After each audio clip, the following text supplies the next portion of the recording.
વડોદરાથી એક સમાચાર આવી રહ્યા છે। વડોદરામાં ફરી કેમિકલ કાંડ જોવા મળ્યો। ફરી વરસાદી કાંસમાં ઝેરી પ્રવાહી છોડવામાં આવ્યું। નંદેસરીમાં ઔદ્યોગિક એકમો દ્વારા કેમિકલ છોડાતા સવાલ ઉઠ્યા છે। સિંહાકુઈ વિસ્તારથી પસાર થતી વરસાદી કાંસમાં મોટી માત્રામાં કેમિકલયુક્ત પ્રવાહી છોડાયું। ચોમાસું શરૂ થતાં જ કેટલાક કેમિકલ માફિયાઓ સક્રિય થયા છે। પાઇપલાઇન મારફતે ઝેરી પ્રવાહી છોડવાનું ચાલુ કરી દેવાયું છે। કેમિકલ છોડાતા જીપીસીબી સામે પણ સ્થાનિકોમાં રોષની લાગણી જોવા મળી।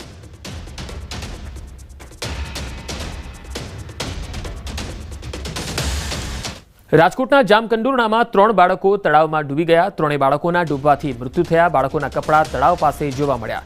તરવૈયાઓએ 3 બાળકોના મૃતદેહ બહાર કાઢ્યા। ખેતમજૂરોના 3 બાળકોના મોતથી પરિવારમાં શોકની લાગણી જોવા મળી રહી છે। 3 બાળકોના ડૂબી જવાથી મૃત્યુ થયા। ખેતમજૂર પરિવારના આ 3 બાળકો હતા, જેના પગલે પરિવારમાં શોકની લાગણી છવાઈ ગઈ છે।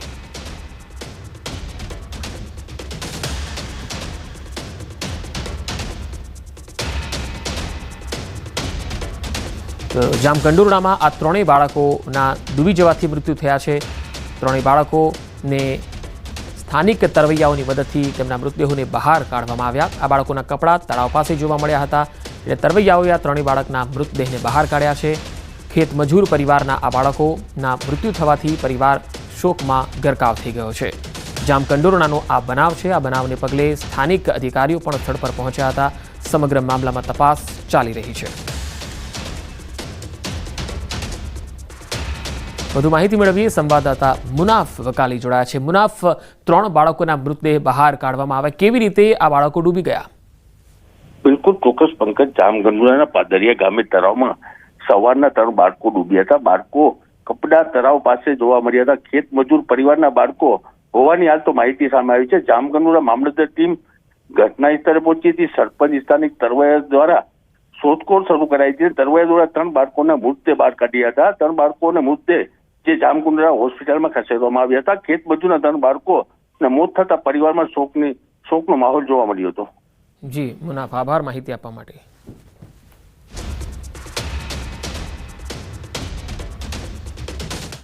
અમદાવાદ સિવિલ હોસ્પિટલમાં બિલાડીઓનો ત્રાસ જોવા મળ્યો। ટ્રોમા સેન્ટરમાં જોવા મળ્યો બિલાડીનો ત્રાસ। સ્વચ્છતા અને સુરક્ષાની વ્યવસ્થા પર સવાલ ઉઠ્યા।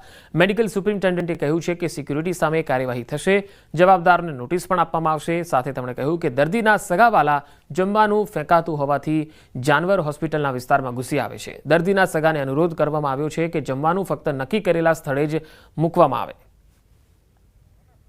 તો ટ્રોમા સેન્ટરમાં બિલાડીનો ત્રાસ, અમદાવાદ સિવિલ હોસ્પિટલમાં આ તસવીરો આવી રહી છે। સ્વચ્છતા અને સુરક્ષાની વ્યવસ્થાને લઈને સવાલ, જો કે મેડિકલ સુપ્રિન્ટેન્ડન્ટ તરફથી એવો જવાબ આપવામાં આવ્યો છે કે જે દર્દીના સગાઓ છે એ ત્યાં જમે છે અને જે તે જગ્યાએ ગમે ત્યાં જે છે એ પોતાનો જે અધકચરો ખોરાક છે અથવા તો એઠવાડો છે એ ગમે ત્યાં ફેંકે છે, જેથી આ પ્રકારના જે પ્રાણીઓ છે એ હોસ્પિટલની અંદર સુધી ઘૂસી આવતા હોય છે ખોરાકની શોધમાં। જેથી હવે દર્દીના સગાઓને અને દર્દીઓને પણ અપીલ કરવામાં આવી છે કે જે પણ ખોરાક ત્યાં જમે છે અથવા તો જમવાનું આરોગ્યા પછી જે કંઈ પણ ખાદ્ય ખોરાક છે એ નક્કી કરેલી જગ્યા પર જ મૂકવામાં આવે, ફેંકવામાં આવે, જેથી આવા પ્રકારના પ્રાણીનો ત્રાસ ન જોવા મળે।